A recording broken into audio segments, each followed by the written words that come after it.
Assalamualaikum warahmatullahi wabarakatuh.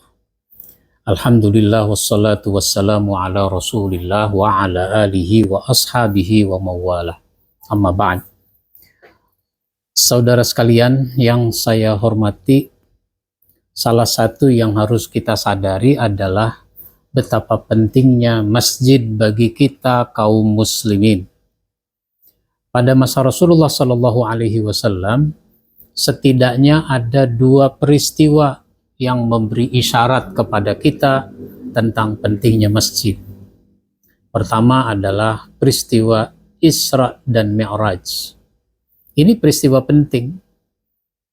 Ternyata peristiwa sepenting Isra dan Mi'raj itu disebut minal Masjidil Haram ilal Masjidil Aqsa. Dari Masjidil Haram ke Masjidil Aqsa.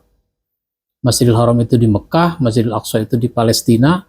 Ternyata enggak disebut dari Mekah ke Palestina, tapi minal Masjidil Haram ilal Masjidil Aqsa. Yang kedua adalah peristiwa hijrah Nabi dari Mekah ke Madinah. Perjalanannya cukup jauh, 400-an kilometer. Cuacanya terik panas. Situasinya tidak aman karena Nabi mau ditangkap, mau dibunuh orang kafir. Dan jalanannya bukit-bukit bebatuan, kendaraannya unta. Biasanya Mekah Madinah itu ditempuh sekitar 8 hari. Ternyata dalam perjalanan seperti ini Rasulullah Shallallahu Alaihi Wasallam mampir di suatu kampung. Namanya Kuba. 4 hari mampir di Kuba. Ada juga riwayat yang menyebutkan 10 hari mampir di Kuba. Ternyata mampirnya bikin masjid yang kemudian diberi nama dengan Masjid Kuba. Jadi ini sudah cukup memberi isyarat kepada kita tentang pentingnya masjid bagi kaum muslimin.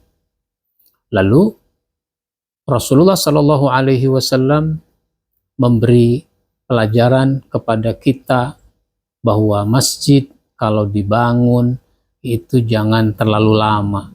Selesaikan dengan cepat pembangunan masjid itu. Ya, persoalan berikutnya adalah di masyarakat kita kadang-kadang 14 tahun juga masjid tidak selesai dibangun. Ini juga memberi pelajaran pada kita bahwa nama masjid boleh saja pakai nama kampung. Kuba itu nama kampung, sehingga diberi nama dengan Masjid Kuba sampai sekarang. Boleh pakai nama kampung. Maka di Jakarta ada masjid namanya Masjid Raya Pondok Indah. Ada Masjid Raya Bintaro Jaya. Ada Masjid Jami Bintaro Jaya. Ada Masjid Agung Sunda Kelapa. Jadi boleh pakai nama kampung, pakai nama kota. Masjid pakai nama orang juga boleh. Makanya ada masjid namanya Masjid Cut Mutia di Menteng, Jakarta Pusat. Ada Masjid Cut Nyadin di Menteng, Jakarta Pusat. Ada Masjid Panglima Besar Sudirman di Cijantung. Ada Masjid Jenderal Sudirman di perkantoran Jalan Sudirman. Jadi ini sebuah pelajaran bahwa Rasulullah Shallallahu Alaihi Wasallam memberi perhatian yang begitu besar kepada masjid. Maka sesudah Rasulullah melanjutkan perjalanan dari Kuba menuju Madinah, ternyata sampai di Madinah bangunan pertama yang didirikan itu adalah masjid yang kemudian diberi nama dengan Masjid Kuba, dengan Masjid Nabawi. Diberi nama dengan Masjid Nabawi. Ada seorang anak kecil yang memberikan tanahnya. Waktu itu Rasulullah kan menginap di rumah Abu Ayyub Al-Ansari. Sesudah cukup istirahat dalam perjalanan hijrah ini, Rasulullah Shallallahu Alaihi Wasallam katakanlah kalau kayak kita duduk di teras rumahnya Abu Ayyub Al-Ansari. Kemudian Rasulullah berkumpul dengan para sahabat. Para sahabat mendengarkan apa yang ingin dikatakan oleh Nabi. Tiba-tiba Rasulullah bertanya, ngomong-ngomong ini tanah siapa ya di sini nih? Seorang anak kecil menjawab, itu tanah saya ya Rasul. Ada apa menanyakan soal tanah? Saya ingin membangun masjid. Di sini cocok nih buat bangun masjid. Oh, kalau begitu silahkan. Saya wakafkan itu tanah. Ini benar tanah kamu? Iya, ini tanah saya. Dari mana ceritanya kamu punya tanah itu? Ini tanah wakaf. Ini tanah warisan dari orang tua saya yang sudah meninggal. Oh, berarti ini anak yatim. Nabi tidak mau menerima wakaf dari anak itu. Kalau begitu saya beli saja ini tanah. Nanti kamu bisa beli di tempat lain, kira-kira begitu. Kenapa Rasul tidak mau menerima wakaf? Padahal wakaf itu bagus. Iya, wakaf itu bagus. Tapi masalahnya ini wakaf dari anak kecil. Anak kecil pikirannya belum matang. Nabi tidak ingin nanti kalau dia udah gede dia nyesel. Coba dulu itu tanah nggak diwakafkan.